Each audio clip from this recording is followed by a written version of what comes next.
Welcome to Fiery Discourse, your podcast and media featuring dragonesses, female dinosaurs, and other similar saurians and scalies. I'm your host, Ludmillanon, and with me are my co-hosts, Angron, Mathmachine, the Shark, and Strkyer. Today is our 147th episode, and we're discussing the 2023 Disney short, Once Upon a Studio. So, let's get things started. Disney World! 2023 was a big year for Disney as it was the 100th anniversary of the studios. To commemorate this, Disney released the short Once Upon a Studio, which honored every film and every short film they had ever done in a big crossover. It was intended to play before their movie Wish, but instead it aired on television as a special instead. And spoiler warning, this is the best thing to come out of Disney in a very, very long time, and you will find out why right now. The short begins with a group of people leaving the studio as a woman talks about how amazing it was that Disney managed to create so many iconic characters. The man she is talking to is Bernie Matheson, who is a Disney animator who actually got started in 1953, and he worked on Maleficent and Sleeping Beauty, and more interestingly, he also directed both Mickey's Christmas Carol and The Great Mouse Detective. So Maleficent and Miss Kitty Mouse, yep. He knew about what people want to watch in the future. Oh, definitely. Go ahead, Matt. My favorite thing about the dude is that he is, or unfortunately now was, literally the last living employee that Disney still had that worked at the company when Walt was alive. You mentioned The Great Mouse Detective. We'll see something later on. Like I said, this is such a great tribute to the man, and the short is actually dedicated to him at the end, so you can tell it really was made out of a labor of love on that. As the title card appears, we then pan to a bunch of pictures of animators and Disney staff before it then zooms in on a picture of Mickey and Minnie from the short Mickey's Birthday Party. Oh, go ahead, Angron. Yeah, it starts off with all the animators leaving and closing the doors, pretty much giving a farewell to that. But when the animators are away, the creations start to play, as Bendy the Ink Machine ultimately alluded to. Pixar characters may not be present, but the whole idea of humans leaving and artificial characters coming to life is at least present, so in a way you can say Pixar is also in this short. Yep, in some short way it is. But after a few seconds of silence, Mickey then turns his head and calls her Tinkerbell.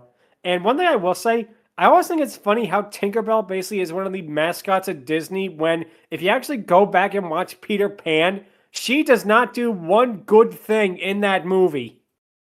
People just love Tinkerbell. A little shit of a character becoming the mascot of a big franchise? Oh, hello, Pikachu! Mickey then asks Tinkerbell if everybody is gone, and as she nods, Mickey and Minnie then leap out of their picture. Minnie then calls her everybody else as Tiana leaps out of her picture, telling everyone that it's picture time. Pinocchio asks her if she means tonight, but she says it's happening right now. Judy Hopps is excited by this, leaping out as she says that it's time to hop to it. Nick, of course, sarcastically remarks about her bunny pun before Louis the Gator from Princess and the Frog appears and he lands near the fox. And one thing that is really just so impressive here is there's a shot where Louis, who is a 2D alligator, blows his trumpet and it blows Nick's fur back, which is done in 3D. And this is so seamless. You really cannot tell at all. It really is an impressive effect there. It's a simple one, but it really looks neat. Oh, go ahead, Angron. Yeah, that first part right there ultimately won me over. Two of my favorite Disney movies, Princess and the Frog and Zootopia, up center stage, immediately followed by Bambi a little later. This was ultimately when I knew it was going to get good because, like you said, how they ultimately interact with each other just feels so natural, fluid. Like you actually see these characters from different movies are interacting with each other in a way that hasn't been seen since House of Mouse. Anyways, go ahead, Math. The fact that we're astonished that Disney, of all places, is putting effort and minor details that no one else would into an animation should be seen as sacrilege, because that's kind of their whole gimmick. But after things like Wish, Strange World, Ralph Breaks the Internet, I kind of understand why we're impressed by it. It really is a shame. Like you said, it really is something else. And again, this is really the best thing that Disney has done in a very long time. Mickey then runs past 3 pictures of Bambi, Thumper, and Flower as they all appear out of their portraits and run towards another picture. Now, what's interesting is all three of the characters actually use archival audio from the original Bambi, as Thumper tells a picture of Orville, the bird, with Bernard and Bianca to wake up. I do like that they do that. Even though the audio quality is different when some characters speak compared to others, it still actually does work for what they're trying to do. There is a couple of exceptions, which we'll get to in a little bit, but for the most part, it is a very nice touch. Yeah, it's pretty telling when it happens, and definitely hear the tonal and audio differences going forward, but it's still a nice touch that they can at least pull stuff from the classic source and not ultimately make it feel cheap, unlike Wish. But anyways. I actually do like that they are using archival footage, particularly for the older characters, because it's got that lower quality audio grain that Disney used back in Yieldy, well, everybody used back in Yieldy days. So it makes them feel more nostalgic and like the old characters rather than trying to reinvent them in the new age. Yeah, also Bambi's a nice touch. I love Bambi. Best classic Disney film. Fight me and lose. Well, I might, but we'll see about that. But what happens is Orville then flies out of the picture, but true to the movie The Rescuers, he crashes to the ground. Minnie, meanwhile, walks by with Bolt, Mittens, and Rhino while Peter Pan flies by. And that's the thing that's really impressive about this, because this isn't just, every Disney movie that was profitable. No, they go really, really in depth with some of these character choices. That is really impressive. Yeah, they mined the good shit for this film. Not just the classic films that were popular, but like shorts that go back to the early eras, like Oswald, The Reluctant Dragon, more on him later. Hell, Ichabod and Mr. Toad. I didn't see it specifically, but I think they also included Jose and Pachito as well. And also another thing as well that we didn't think would show up in this, but more on that later. Yeah, to give you an idea of what we're saying here, they get characters from movies that outright bomb, but like movies nobody or almost nobody like, or movies that just weren't forgotten for years and years and years. You're gonna see one or two characters of those, even from what's probably Disney's most famous bomb. They do show up, and we might cover them in a bit. Peter Pan shows up. As Minnie tells him to go upstairs and get the others, he does so, flying with Wendy, Michael, and John, as they use also reused audio from Peter Pan in a really nice touch. We then get the first of the characters that are relevant to our podcast, as we see none other than Sisu, as she basically flies down the hallway in a loop that shows off her long body. Jim Hawkins from Treasure Planet shows up, flying his hover sail through her body, and I will say this, Sisu meets Treasure Planet would have been way better than Raya and the Last Dragon. And we are going to redo our episode on Raya and the Last Dragon in the future. And we have words about that movie, but none of them are about Sisu, who is adorable and perfect, and who is cinnamon roll too beautiful for this world. But the rest of the movie, not so much. Oh, go ahead, Angron. Yeah, I definitely want to see that. Like this entire film, classic characters, like stuff like Cartoon Network, Nickelodeon, characters from those kinds of things interacting with each other so naturally. It's not exactly going to top a Cartoon Network, the slides, Robin from Teen Titans walking down the street with number 2 from Kids Next Door, but this honestly comes pretty damn close to that. Anyways, Math? So yeah, Lud took the words right out of my mouth. I would love to see a Treasure Planet, particularly Sisu, but Raya in general crossover happen. That'd be really fun. But also, speaking of earlier when we mentioned movies that bombed, hey, Jim Hawkins, how's it going? If only Treasure Planet didn't bomb, because that is such a great movie, and unfortunately, if you look up what happened to it, it didn't deliberately bomb, it was set up to fail. Let's do it that way, but we're not the General Animation Podcast, we are the Fiery Discourse Podcast. Underrated classic, just so everyone knows. Maui then appears before he turns into a hawk, then flies off, obviously to cry about the box office receipts for Black Adam. Wow. Nice.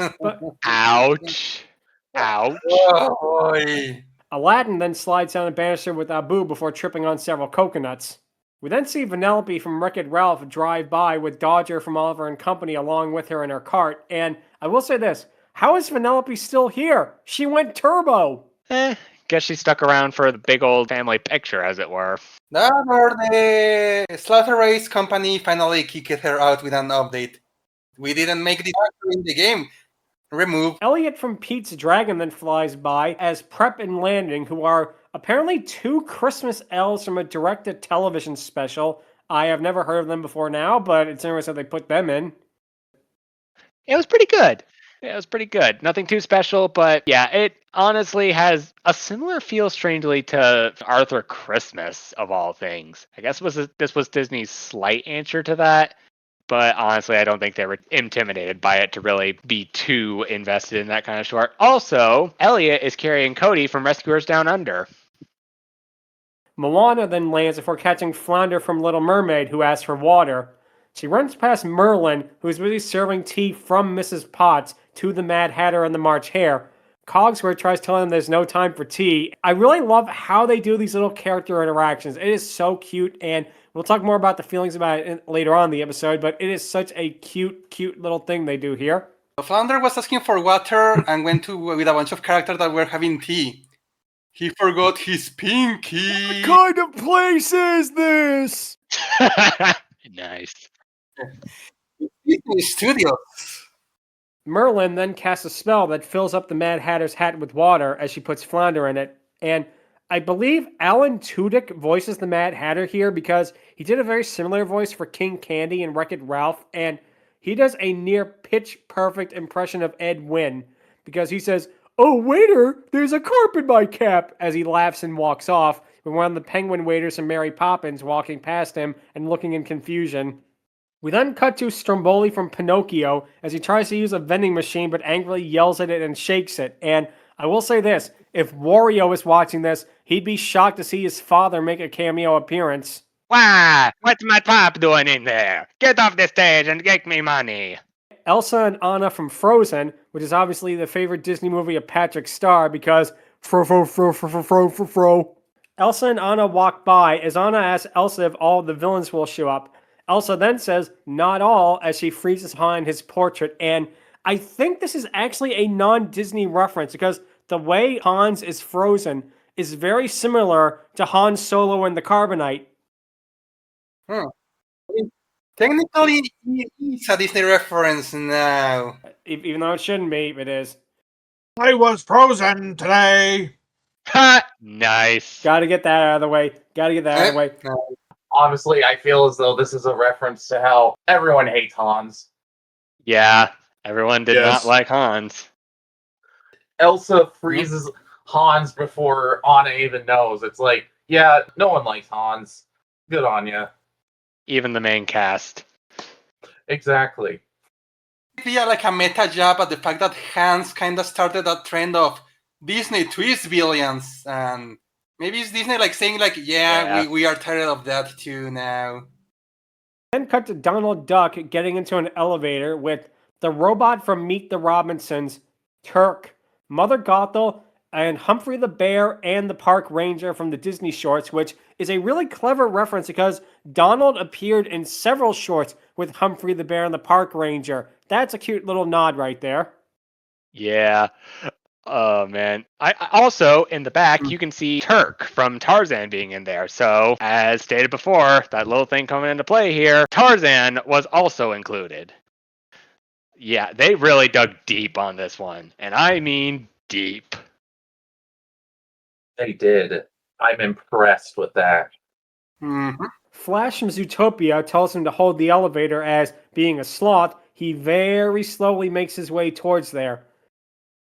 Donald, with reused audio from Clarence Nash, which that alone is awesome because Clarence Nash was an absolute legend.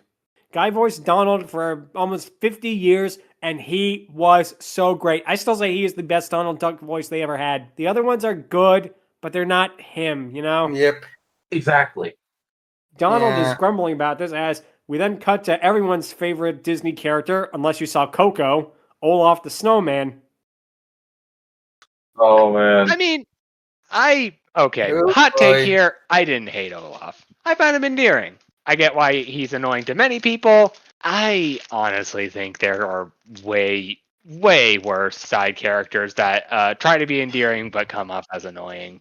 It's true. There are way worse. enough, you probably see the worst Disney sidekick after this short. Olaf is at a drawing table before one of the Lost Boys appears before him, then flies off. Timon, riding on top of Pumbaa, tells him to shake a leg, as Olaf replies that, "I don't need legs, it's all in the wrist." An explosion then happens from the drawing board as the genie pops out. After seeing Olaf's fallen apart state, he quips, "Whoa, I haven't seen a fall like that since Rome." Then he puts Olaf back together, and one thing that is really nice, they actually used unused takes from Aladdin for Genie's dialogue, which infamously, Robin Williams put in his will that Disney could not use anything with him as the Genie for outtakes for 20 plus years from his death. So Disney had to go to Robin Williams' estate and basically ask them if they could use this one line, and they said yes. Nice. Also, yeah, speaking of Robin Williams, the robot from Meet the Robinsons also appears in the elevator as well. Oh, we mentioned that. Oh, good. Good. We then cut to the men's dressing room where Prince John, Chicken Little, which this is the last bit of relevance Chicken Little would have until that terrible reanimated project came out. Oh boy. Thomas O'Malley, Milo from Atlantis, Happy, Gaston, and the Headless Horseman. I will say this, if Gaston touches the Horseman, do we get a time cop paradox going on? If you've seen the original Sleepy Hollow short, you will get that joke. But regardless, Gaston is busy singing his villain song to himself before the Cheshire Cat appears before him, his eyes and mouth covering up Gaston's in a really funny gag. A little bit of a thing, but there is an unused deleted scene that got revealed where on the other side of things, in the female dressing room, you got Gazelle, Daisy Duck, Ariel coming with the fork, per usual, Georgette, Isabella, and that broad from the first Rescuers that basically is Daffy Duck if she was a woman. And they're all in here, and I honestly believe that Mickey comes in, closing his eyes and doing the same exact thing. Or just keeping them open like he did in Fantasia 2000, let's be honest. He's that kind of guy. It's a shame because, again, they were such great characters, and again, we barely see Daisy Duck or Gazelle or even Georgette, so for all of them to have an appearance together really would have been cute, and it would have also tied in to the joke of Minnie showing up and averting her eyes. Mickey would have done the exact same, which, knowing a couple of the characters in that room, such as Gazelle and Georgette, you can easily see why. Oh, go ahead, Shark. Yep, having Gazelle and Georgette on the same screen in a big screen will have it too much for the audience. They have to remove it for safety reasons. We then cut to Christopher Robin, as well as the other 100 Acre Woods friends, Rabbit, Piglet, Kangaroo, and Eeyore, all trying to pull Winnie the Pooh out of his frame, and that's a cute reference right there. There is more love put in those 5 seconds than there were in both of the Blood and Honey movies. Take that as what you will. Yeah.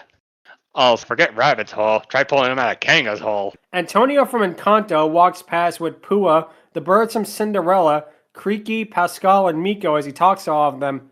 He then stops to tell Joanna from Rescuers Down Under to not eat Gus and Jacques as Pluto barks at her, and don't worry, folks, we will do an episode on Rescuers Down Under sometime, which, actually, covering this short made me realize we can actually do that movie because of Joanna. Oh, good. We then see Rat, Mole, and McBadger from Mr. Toad walk by with Kristoff and some, I think, Frozen 2 characters. I'm not exactly sure. I think so, yeah. It's been a while, but... The Dalmatian puppies are watching Fantasia on television before Chernabog scares them off. And Chernabog does not appear to get the picture taken, meaning that Mickey let everybody get their picture, except Satan. The guy tortures a couple of demons and throws them into eternal hellfire, and that's the reason you don't let him get a picture? Come on, Mickey, be better than that. This is the thanks he gets. Also, Shark. Yeah, sadly, the guy Louis wants to hang out with is not going to show up at the end. Scrooge McDuck then pops out of his portrait with bags of money before the puppies lead him away and causing him to drop the bags. Robin Hood and Little John then appear to take the bags, of course saying ooh to lolly as they do so, and I'm sorry, any amount of Robin Hood gets a thumbs up from me. We then come back to Flash, who finally manages to get into the elevator, thanking Donald very slowly. However, Baymax then arrives, saying that he wants to go down too, as the robot just barely manages to squeeze his way in the door as Donald throws a tantrum as it goes down, which really is funny. That's a cute gag right there.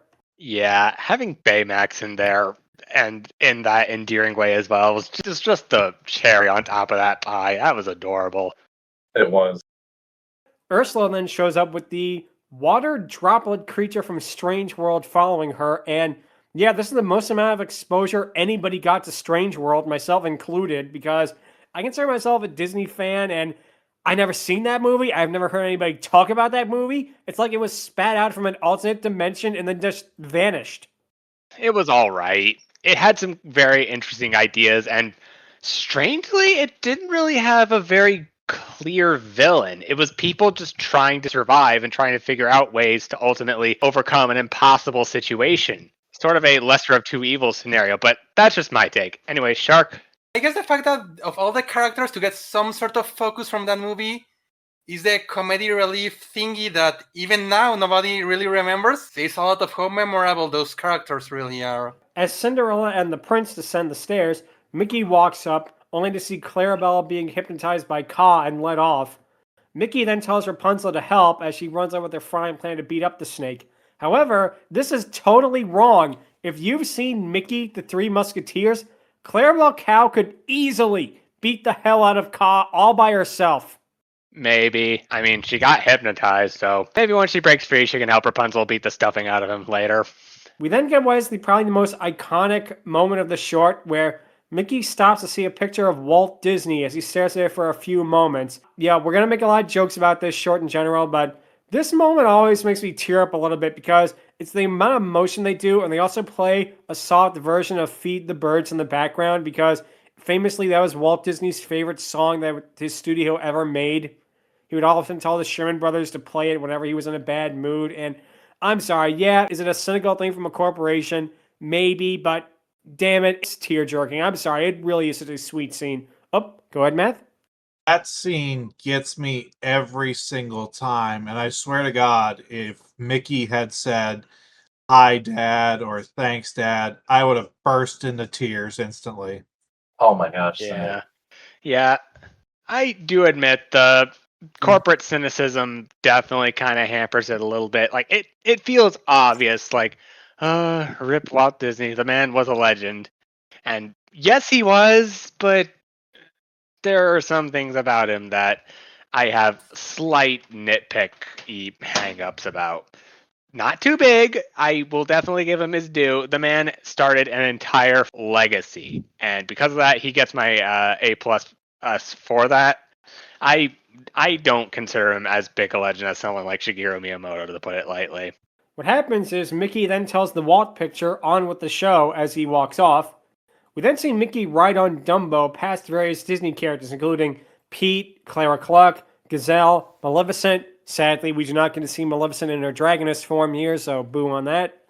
Frollo, Kronk, and in a really nice touch, Johnny Fedora and Alice Blue Bonnet, which, if you haven't seen it, that is such a sweet and lovely short. It's one that is really underrated. It's from one of the Disney packages in the 40s, and it is such an adorable, adorable little short. If you haven't seen it, go check it out.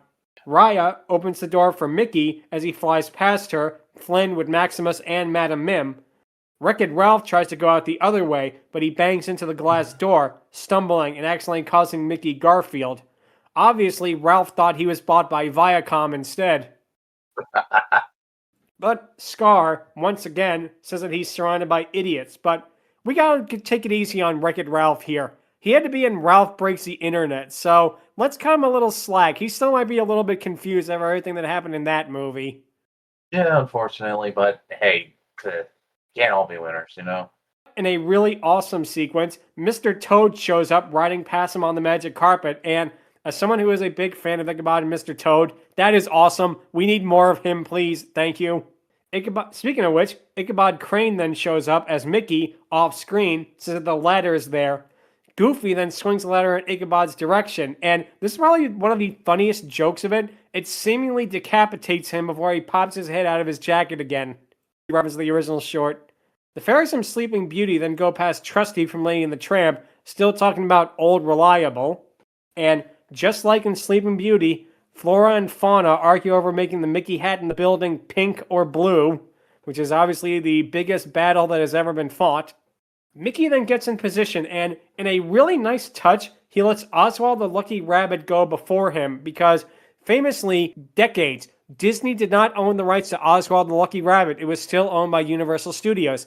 They traded a sportscaster to get the rights back to Oswald, and they've done him on and off throughout the years, and it's really nice that they acknowledge him here because he was technically the first Disney character. Well, not technically the first. The first technically would be Julius from the Alice comedies, but that would be really obscure, even for this. So I really like that Mickey says the line "after you" to Oswald because Mickey did come after Oswald, so that makes perfect sense. That is such a nice niche little touch that only animation nuts like myself would get. it's such a sweet touch. Anyway, go ahead, Shark. Now, this might be a stretch because when Mickey says that after you, he kind of bows and he raises his arm. This might be based on a really, really old sketch of that Walt Disney himself did, where Mickey Mouse is greeting Oswald. And it's funny because you can unlock that sketch in Epic Mickey, so maybe it's a reference to this, like the only quote-unquote official art of Oswald and Mickey together that Walt Disney himself drew. That would And be it would amazing be a if nice it was. touch. That would be so, so great. But as he goes there, Cusco, of course, says no touchy, and Cusco is still in this llama form, which raises a lot of questions there. Rafiki then gives Goofy the camera. Goofy then, meanwhile, stumbles on the camera as Iago, and this is the biggest bone I have to pick with this, because Iago, even though he has one line, basically just counted 3, he is not voiced by Gilbert Gottfried. And that just feels wrong. It is a little wrong, yeah. So he will say, holy fuck, is this wrong? They did so much to get archival audio for everybody, and yet they couldn't do it for Gilbert Gottfried. And this is like maybe a year or 2 after he passed, but it is such a shame. It feels wrong. It really just does, you know? Hashtag justice for Gilbert. Yeah, that's strange. Like, I heard him in the short, and he did not sound any different than Gilbert Godfrey. So either they were able to get something of him and they just forgot to ultimately say that they did, or the person who's doing them absolutely did a phenomenal job recreating his voice, which, yeah, that is impressive if that truly is the case. If not, we've got questions. One thing also to point out is Tarzan and Jane are in this shot, and the reason why we select that one, because they very rarely make it to Disney crossovers, because infamously, none of them were in House of Mouse except for Trantor, who was invented for the movie. In Kingdom Hearts, the remaster, they had to remove the Tarzan sections, again, because of the same rights issues. It's because the Edgar Rice Burroughs estate, they own Tarzan in perpetually. Tarzan will never be public domain because his estate will own it forever. And it's because of that Tarzan rarely features in Disney crossovers. So Disney obviously had to pay the estate a pretty hefty fine just to get them in there. And we're glad they did, because otherwise it would feel awkward them not being in there. Actually, yes, Deep Jungle was actually in Final Mix. It was not in Chain of Memories, however, because that's when they lost rights to Tarzan. That was after, I guess, rights expired. Yes, Deep Jungle is in Final Mix. That's as far as it went. It's not even referenced in later Kingdom Hearts games at all.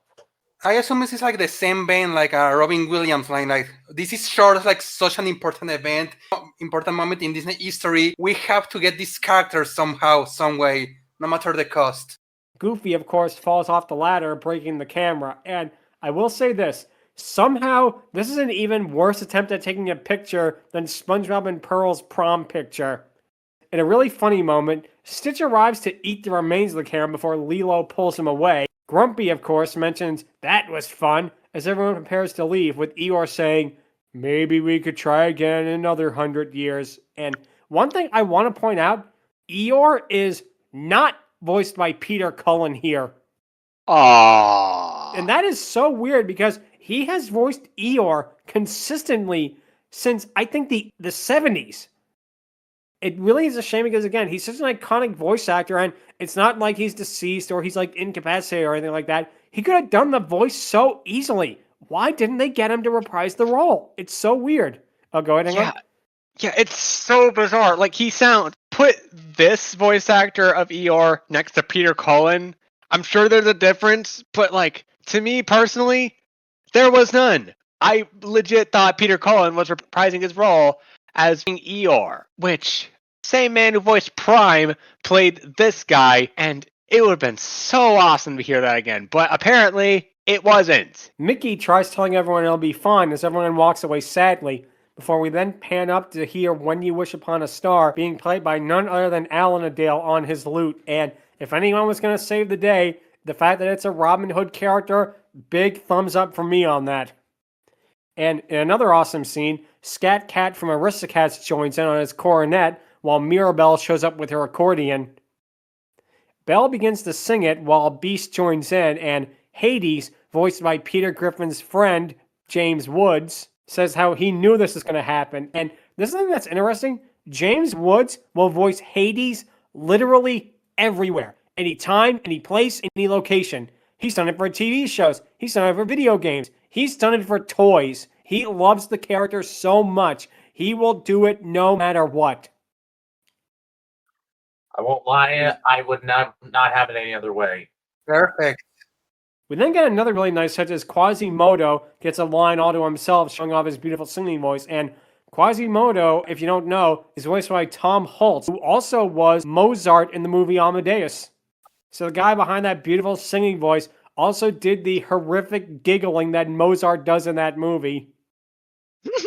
We then cut to Pocahontas singing the next line to several Disney animals, including Duchess and O'Malley with the kittens, as well as Gurgi from Black Cauldron. And the fact that they even reference Black Cauldron is really amazing because infamously, that was the biggest Disney bomb for like years and years and years. So the fact that they actually go so far as to bring that up shows how much of a love letter to the studio as a whole. Oh, go ahead, Strkyer. I will defend Black Cauldron till the day I die because that was like a childhood favorite of mine, and I am very happy that it actually got referenced in this short. Oh, several times, in fact. But yeah, I definitely agree. Black Cauldron's not perfect, but I absolutely love it. Exactly. It's not perfect, but it's still one of my favorites. Ariel tries to sing the next line, but she's cut up by Scuttle, who loudly squawks. And I want to point out this one thing. Nessie from Ballad of Nessie is in this shot, which is great because, again, she is such an underrated character. The fact that it took this long for Disney to do anything with her should be a crime. Yeah, I agree. And the fact that, again, her reaction to Scuttle singing is just like fitting and just so seamless to everything going on really shows that they 100% put their A game into this entire short. I would like to point out that I am so glad that Scuttle interrupting this moment was just his regular squawking rather than trying to sing the scuttlebutt. Then shut by Baloo before he could do that, who sings the next line with Mowgli in tow. Sebastian then plays a tune on the Golden Harp from Mickey and the Beanstalk while Lady and Tramp embrace. We then get the chorus in the actual movie as the brooms of Fantasia sweep everything up, while Fix-It Felix, of course, fixes Goofy's camera. Hercules manages to lift the ladder up, which really shouldn't have taken a guy as strong as Hercules to do, but whatever, as the fairy godmother and Cinderella lifts him to the top of the ladder where he pushes the button. Oh, go ahead, Angron. I can fix it! Another bit of an interesting cameo. The trio of Maggie, Grace, and Miss Calloway from Home on the Range appear, as well as the moose from Brother Bear being held up by Louisa from Encanto, which is a really neat reference there. Yeah, so much love on that part. Snow White and Mulan then sing the next line with Aisha from Wish joining in. And I will say this.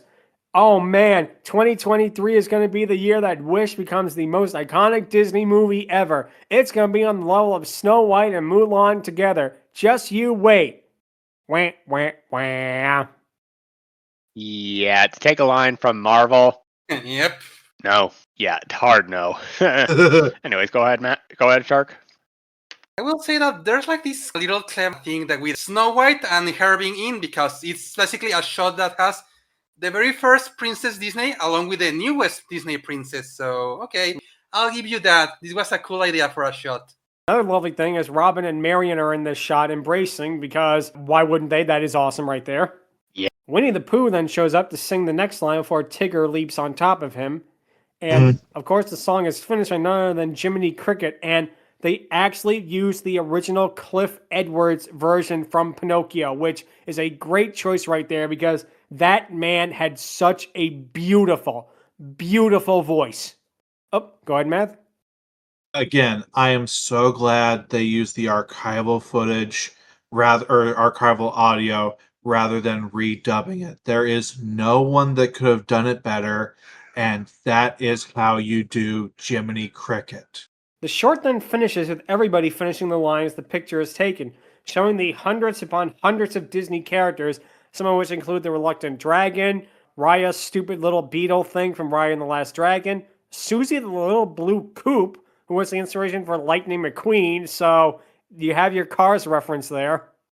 Like I say, the amount of characters that are here, there's so much, it is nearly impossible to tally them all. If we were, this podcast would take 5 hours, but it is really, really such a sweet moment. And another thing to point out, this is the first time Disney has even acknowledged dinosaur since the year 2000, which, again, that feels like it should be another crime, but regardless. Tinkerbell then flies into the camera and presses her wand against it as a title card appears, which reads, "To all those who imagined with us, laughed with us, and dreamed with us, thank you," which is really the best note that it could end on because it is really, really such a lovely way to thank the audience for being a part of this company and hopefully will be for many years to come, if they make good work, that is.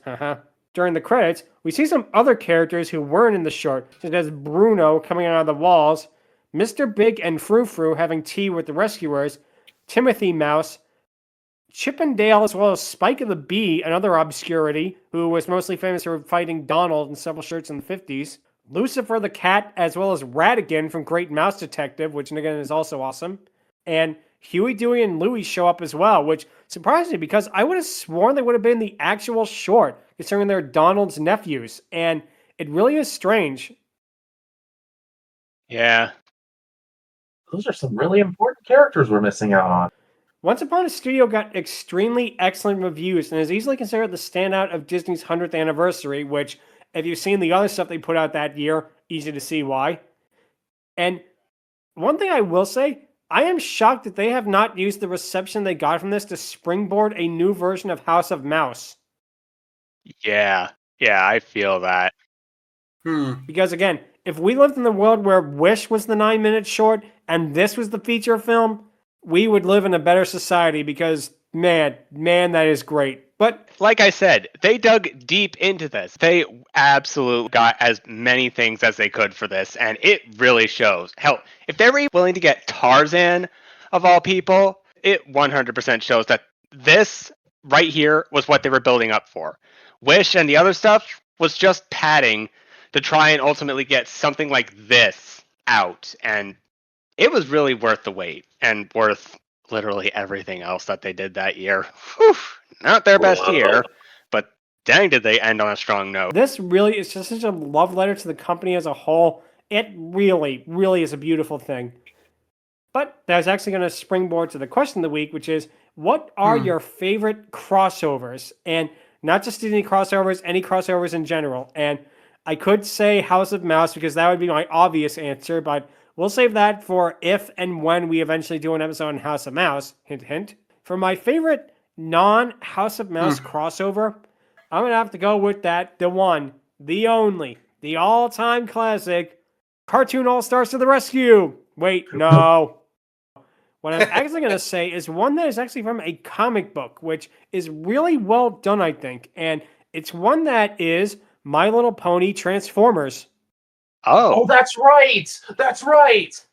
My Little Pony and Transformers have been Hasbro properties, and ever since G4 was a thing, people have been bringing Hasbro to cross over the two properties, and thank goodness for IDW for giving it to us, because it combines the G1 of Transformers with the G4 of My Little Pony, and it is really well written.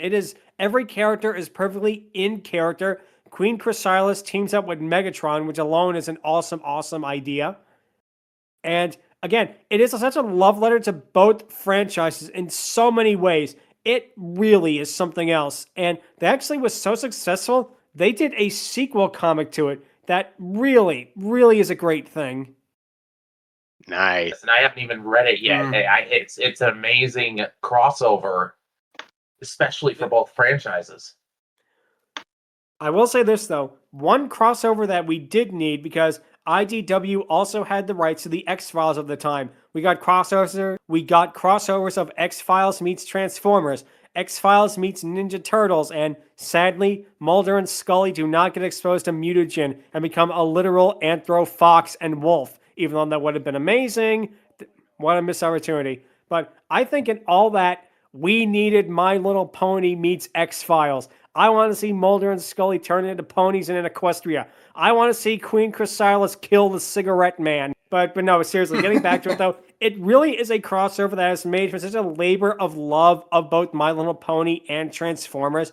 It takes the best of both of them and combines it into a really, really fun special. I'm honestly a little upset it never became a television special, although I don't know how well it would have done because it is G1 Transformers with Soundwave, with pretty much all the characters from the original G1 Formers. And I don't know if kids would have been like, who are these characters? It still is a great crossover. Angron, what is your pick going to be? That is a little tricky because there are quite many crossovers in animation, from the Jimmy Timmy Power Hour to stuff like House of Mouse that dug honestly deeper, for the most part, than this short did.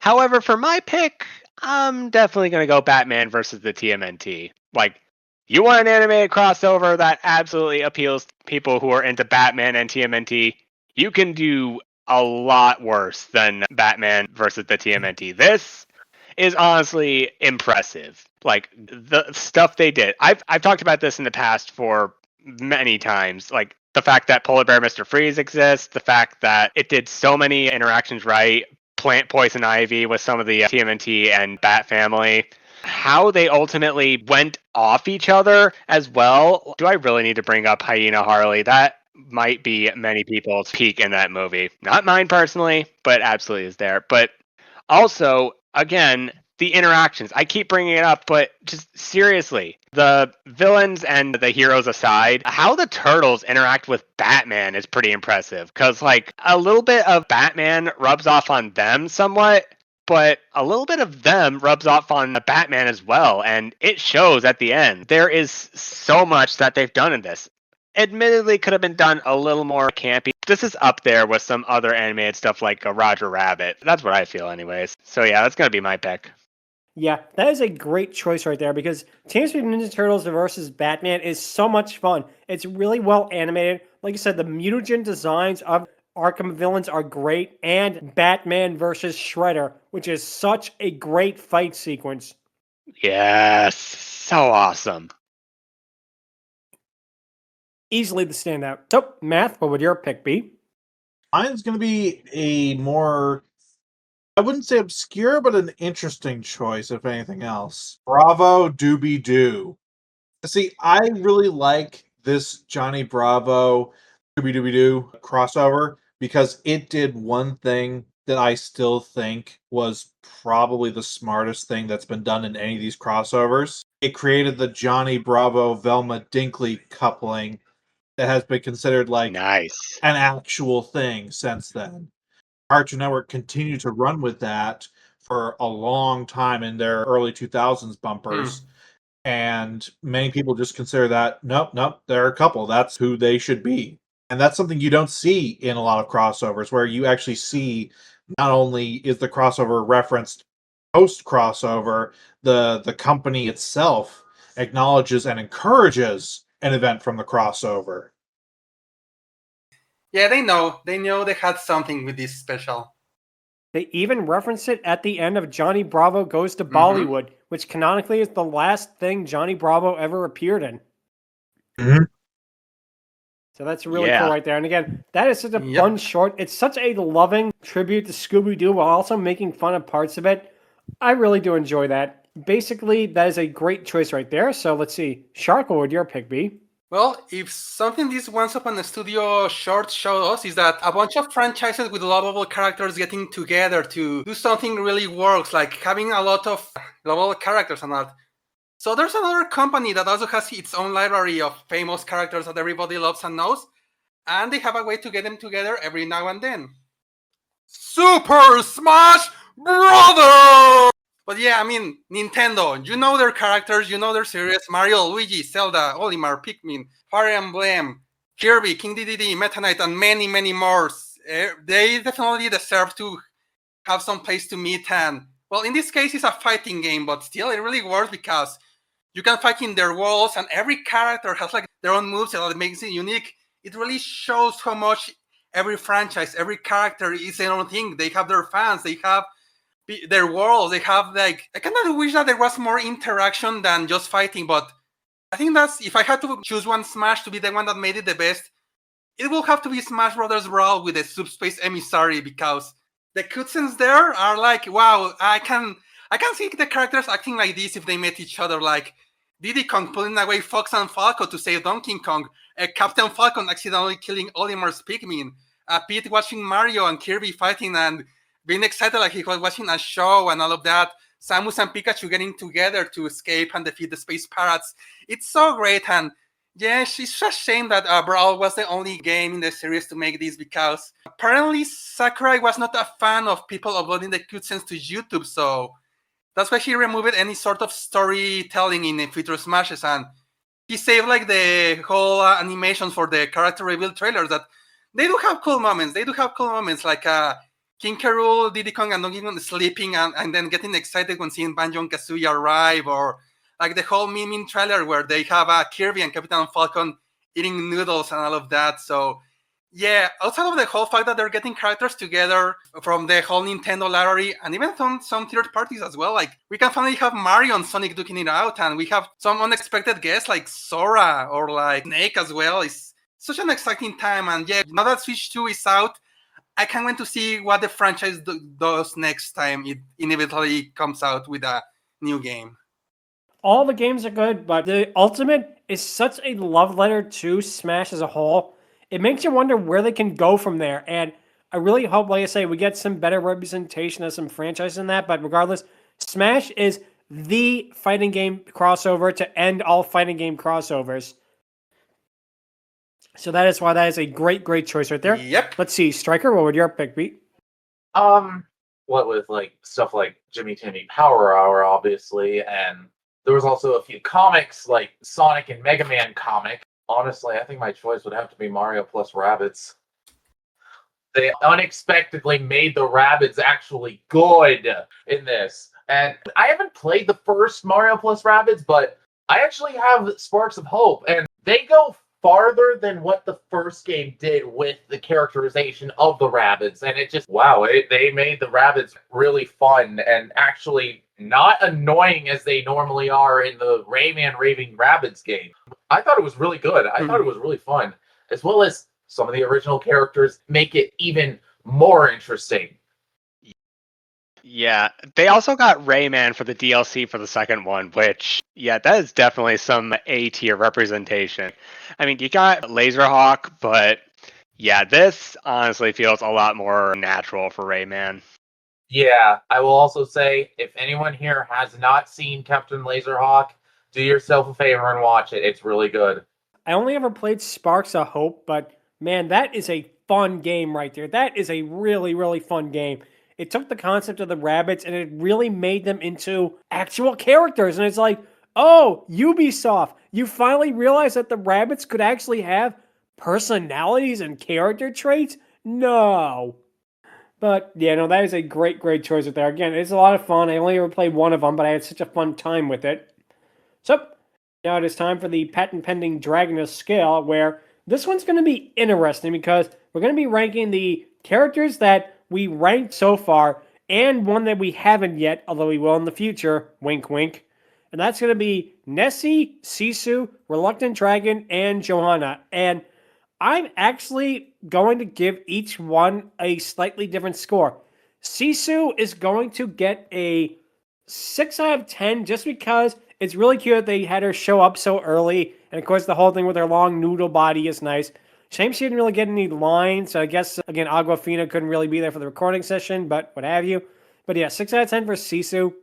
Nessie and Reluctant Dragon, I'm going to give them both a 5 because it's a shame they don't do anything because they're really just there as background characters. Now, it's great that they're here. It is fantastic that Disney actually remembered that these characters even existed. But at the same time, you could have had them have at least one little scene.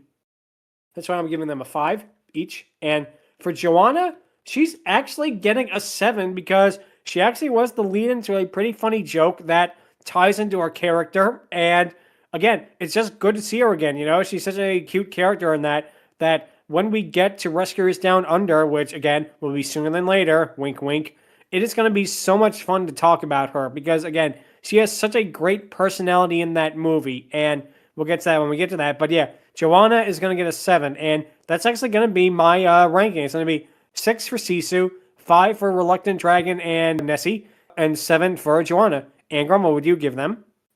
Yeah, since we're not really going to do 10s across the board on this one, since we all got our own little things about the characters in the short, I'm going to be the one to do it. 10 out of 10 across the board. Yeah, again, they got almost everyone for this, and everyone here feels so dang natural. They pretty much come together near seamlessly. Like, yeah, Sisu jumping around, doing all that stuff, that's in character. Nessie reacting, even if it's a little minor, that's natural. Like, it all feels natural. There's a little bit of an art difference compared to their original stuff, but I did not mind whatsoever. It all felt great. Even the Joanna joke was so funny. So yeah, that's going to be it. 10 out of 10 across the board. No qualms about it. Great choice right there. Okay, let's see. Math, what would you give them?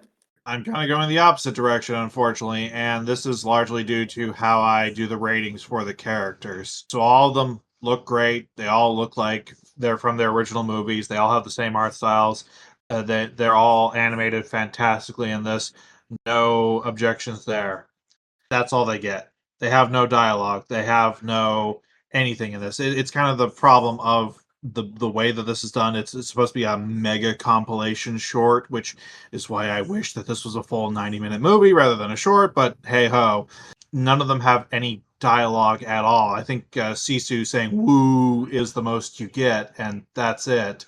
So unfortunately, they're here more as just filling in checkboxes rather than actual characters, which is why across the board they're all getting 5s. Yeah, I'm also taking the middle ground there because, yeah, they look great and they mix up with the other characters well, but yes, as Matt said, they just appear once and do nothing else, and I get it. I get why it happens. Like, this short has not only 100, it easily has over 100 characters, so the fact that they show up in the first place, that they were chosen to appear is like, yeah, okay, that's a good sign because it means Disney at least knows that you have fans, and Sisu got, I will say, of all the bunch, Sisu got the luckiest because she's the one that got an entire shot for herself, so that is cool, but at the same time, yeah, I can't give you too much of a high score as well because at the same time there were characters that did talk, at the same time there were characters that were both a setting and part of a punchline, so again, middle ground as Matt, and I'm gonna go with 5 out of 10 for all of them. I feel as though it is perfect across the board, but just since they don't really do much, I think I'll just give them an 8 all around. Like I say, pretty interesting array of scores here. Interesting how, aside from myself, everyone all got a uniform score. I was the only one to give different scores for all the characters. But that's going to be it for this week. If you have any questions, or if you want to wonder what will happen to Disney in another 100 years, you can feel free to email us at fierydiscourse@outlook.com. Visit us on Twitter at twitter.com/fierydiscourse. Be sure to subscribe to the Fiery Discourse YouTube channel and subscribe to the playlist. Like and hit the bell icon. Leave a comment. Any comments are appreciated. Next week, we'll be talking about the 2000 N64 rare video game Banjo-Tooie. So Shark's comments on Smash Bros. Is more precedent than he thought because that's what we're going to be talking about next week. And let's see if a certain bird/dragon will get a really good score. We'll have to find out about that. Expect a lot of Banjo and Kazooie noises as well on that one. But that'll be it for this week. Until then, thank you all so much for watching. And So, Bye. Later, y'all. See you all next week.